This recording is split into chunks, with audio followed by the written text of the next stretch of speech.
on a une manifestation à Ottawa.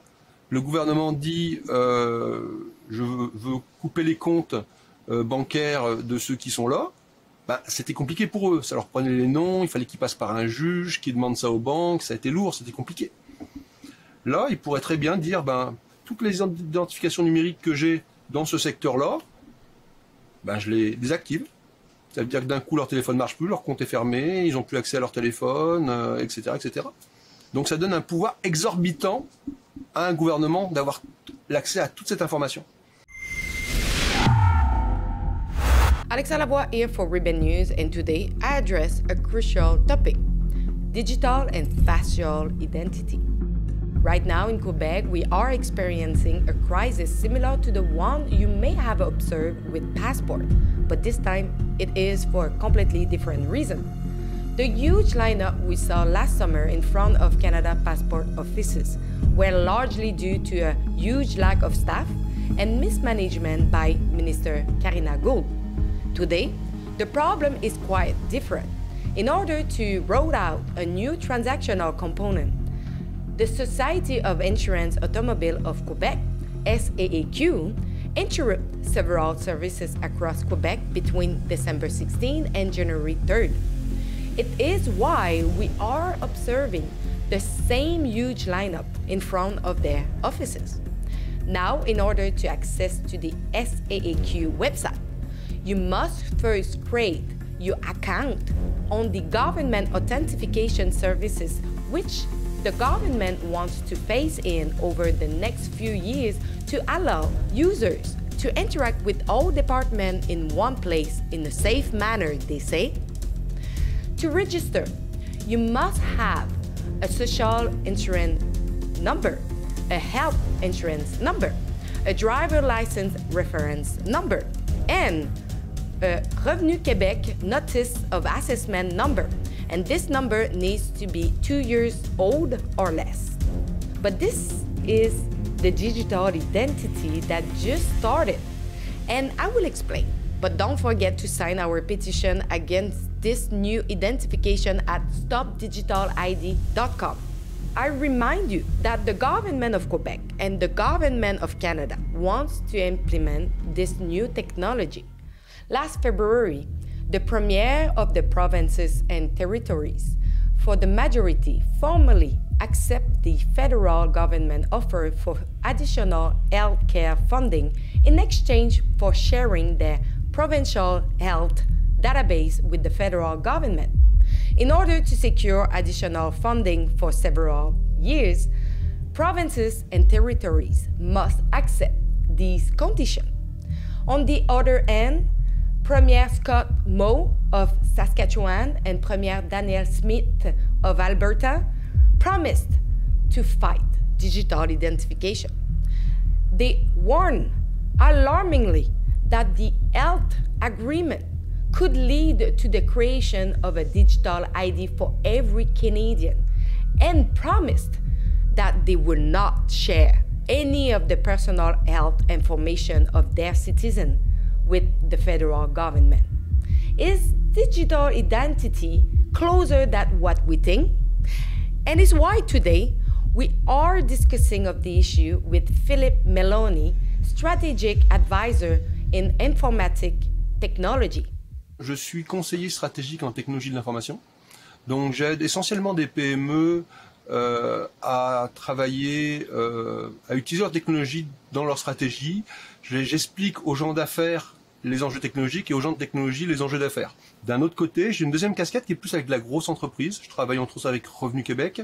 C'est InnoDirect, qui est une plateforme web pour aller chercher de l'intelligence collective dans les entreprises. Il y a plusieurs problèmes qui sont là ensemble. Première chose, on a la très mauvaise gestion des gouvernements à gérer les projets informatiques. Tous les projets informatiques, on multiplie par 5, par 10, par 15. Et pourquoi? Parce qu'il n'y a pas de compétences réelles et qu'on ne fait pas correctement le travail. Et ça fait partie des techniques qu'emploient beaucoup les grosses compagnies d'informatique pour faire beaucoup d'argent. On arrive avec un projet pour le client, on lui dit que tout va bien marcher, que c'est merveilleux, et on regarde dans son projet ce qui ne fonctionne pas, on le signale sans trop insister, et puis on continue à travailler. Et puis effectivement, à un moment donné, ça coince. Ça coince parce qu'effectivement, le produit n'était pas exactement fait pour faire les choses comme on voulait, etc. Et là, quand on est sous les yeux des projecteurs, d'un coup, les budgets, il n'y a plus de limite. Et donc là, d'un coup, tout le monde a des budgets, on rajoute du monde tant qu'on veut, on rentre du personnel, et là, le compteur tourne. On dit, là, faut absolument que ça marche là, maintenant, tout de suite, on va faire les coins ronds. Et comme on fait les coins ronds, qu'est-ce qui se passe? C'est que, dans pas longtemps, quand on va vouloir faire une mise à jour, on dira, mais oui, mais tu te rappelles, tu m'as demandé de faire vite, alors comme je t'avais prévenu, on coupe les coins ronds, mais là, on peut plus faire les mises à jour, donc on recommence à 0 pour la prochaine mise à jour. Et on repart avec une grosse quantité de consultants, etc. Et tout le monde fait bien sa vie. Donc ça, c'est un problème récurrent qu'on va retrouver dans certaines entreprises. Quand ce sont des entreprises qui font pour la première fois installer un ERP, par exemple, ils ont pas de compétences en interne et ils font confiance à l'entreprise qui se retrouve en conflit d'intérêts. Mmh. Mais dans les gouvernements, c'est carrément récurrent. Ils ont choisi un produit très peu utilisé, de ce que j'ai compris, qui est allemand, pour toute la gestion des permis de conduire, des plaques d'immatriculation, des choses comme ça. Et à ça, ils ont voulu rajouter l'identification numérique du gouvernement, tout en même temps. Essayer de demander dans une entreprise privée, de dire à un patron, écoute, on va installer un nouveau système, mais va falloir que tu arrêtes tout ça pendant 1 mois. Toujours, ils l'ont demandé, ça a été accepté. Déjà, c'est une folie. Là, c'est pas moi qui a fait, c'est Michel Blanc qui avait fait des recherches pour linker, parce que donc on a plusieurs produits, donc il faut créer des liens entre tous ces différents produits, qui s'appelle SIPO 3, si mes souvenirs sont bons. Toute la documentation qui est en ligne, c'est en allemand. Parce que ça a été fait, a priori, qu'en Allemagne quelquefois. Donc, on n'a aucune ressource locale, on ne peut faire confiance qu'à son fournisseur.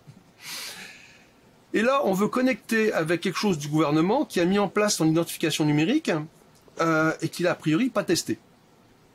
On a en plus bloqué les choses pendant 1 mois. Donc, si vous bloquez pendant 1 mois et qu'il y a un besoin, je veux dire, les gens ont besoin de leur permis, ils ont besoin de plaques d'immatriculation, ils ont besoin de plein de choses. Le travail s'accumule. Donc, quand vous ouvrez les portes après 1 mois, pensez bien que ça monte en pression. Et normalement, quand on fait un test pour des choses aussi graves que ça, surtout quand on a la chance de s'arrêter à 1 mois, que j'ai jamais vu normalement, on monte un environnement qu'on appelle virtuel, dans lequel on va simuler le nombre de gens qui se connectent. Puis là, on s'attend qu'il y ait beaucoup plus de monde. Donc là, on va multiplier ça par 10 ou par 20. Et puis, on regarde comment le système marche. Est-ce que la mémoire supporte? Est-ce que les processeurs tiennent le coup? Comment ça se passe? Est-ce que les temps de réponse sont raisonnables? A priori, ça n'a pas été fait pendant ce mois-là. Puis au moment où ils démarrent, ils s'en sont rendus compte. Donc là, c'est la panique et on met tout ça en place. En réalité, la chose qu'il faudrait faire dans ces cas-là, c'est simplement revenir en arrière. Pourquoi pensez-vous qu'ils utilisent le permis de conduire pour entrer graduellement l'identité numérique? Je sais que ça fait déjà plusieurs années qu'ils avaient la volonté de changer le système de la SAQ parce qu'il était totalement désuet depuis très longtemps, là. Et je dirais que c'est l'occasion.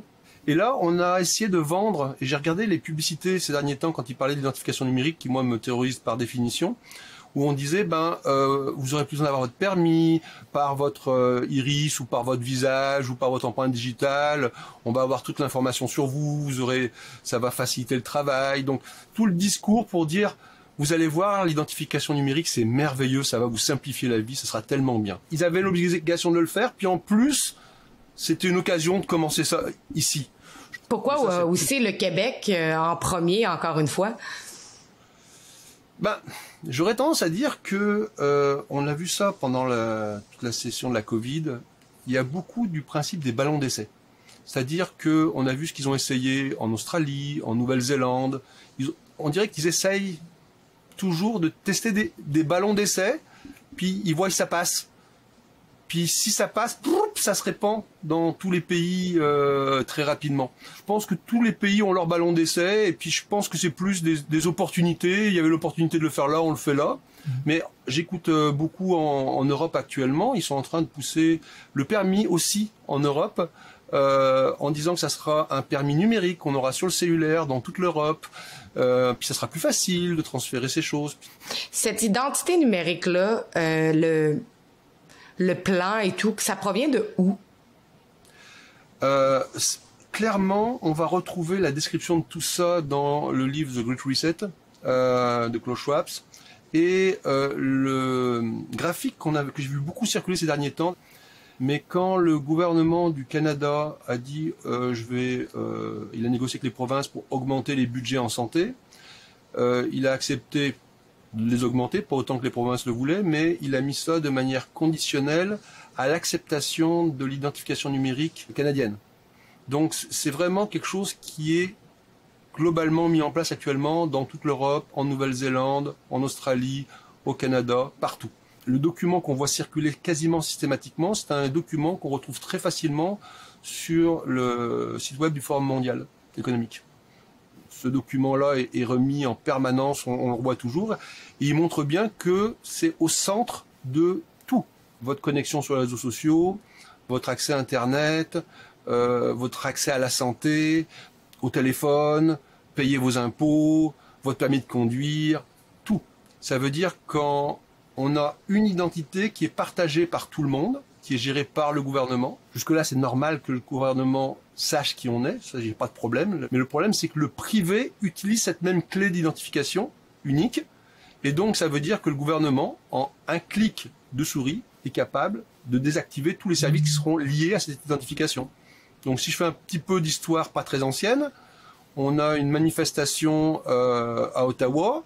Le gouvernement dit je veux couper les comptes bancaires de ceux qui sont là.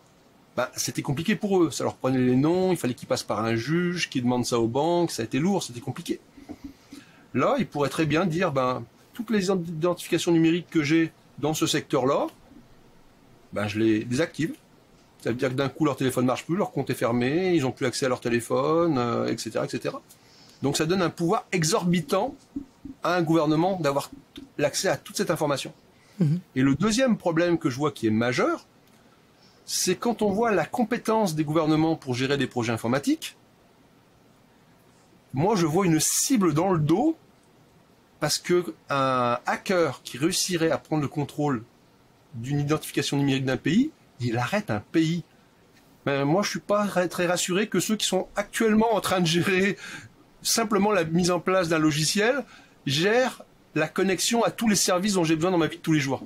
Alors oui, je pense que c'est important qu'on arrête cette solution débile qui est le numéro de l'assurance sociale, et je propose des solutions techniques qui sont relativement faciles et abordables, mais surtout qui évitent d'avoir ce qu'en anglais on appelle un single punch of failure, qui est vraiment il y a un point, tu casses là, tout brise. Et ça, c'est extrêmement dangereux. On évite toujours ça en informatique. Et il faut que ça puisse fonctionner en mode dégradé si ça passe pas. Alors que là, c'est un petit peu comme la clé de voûte. Quand on fait un bâtiment, c'est une pierre, mais si on enlève cette pierre, tout le bâtiment s'écroule. Ça serait quoi les dangers au niveau des fuites de données? Les liens peuvent se créer. Une fois que la machine est faite, une fois qu'on a une identité sur laquelle toutes les données sont attachées après, ça devient très très facile de les traiter. Autant pour des assurances que en ingénierie sociale, en donnant ça à manger à une intelligence artificielle. D'un coup, au même endroit, existera des liens qui seront ouverts ou pas, que ça sera bien fait ou pas, que ça sera hacké ou pas, mais on va avoir avec le même numéro, on va savoir qui je connais, où est-ce que je vais, qu'est-ce que je mange, combien j'ai sur mon compte en banque, qu'est-ce que j'ai dit sur les réseaux sociaux, tout. Donc, en fait, ça serait le fédéral en ce moment qui, non seulement a voulu introduire l'identité numérique, mais là, a comme amené une coercion aux provinces en échange d'argent pour le système de santé. C'est ça. Et il y en a déjà 2 provinces qui ont refusé. L'Alberta et la Saskatchewan ont refusé. C'est pas si noir et blanc que ça. Il y en a quand même des gens qui prennent conscience que c'est peut-être pas forcément une bonne idée d'avoir un système qui est tout intégré. Pour l'instant, le gouvernement du Québec, il a l'air d'être très très proche des gens de Davos. Hein. Le super ministre Fitzgibbon revient de Davos. On a quand même beaucoup de gens qui sont des young leaders. Donc ce sont des gens qui croient en ce projet-là. Et moi, j'y crois pas. Mais actuellement, les gens au pouvoir, au niveau du Québec, clairement, Fitzgibbon revient rapidement avec les mêmes idées qu'on entend en France, qu'on entend en Allemagne, qu'on entend partout. Donc clairement, il y a un courant de pensée mondialiste qui est développé à travers le Forum mondial, auquel les principaux dirigeants de nos pays croient fermement. So the digital identity is already started. You can see it. It's everywhere. You can see it at the level of the federal, but also in the provinces.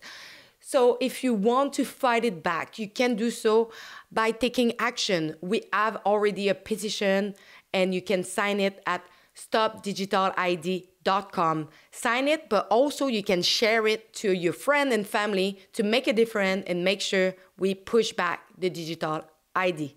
So go to stopdigitalid.com.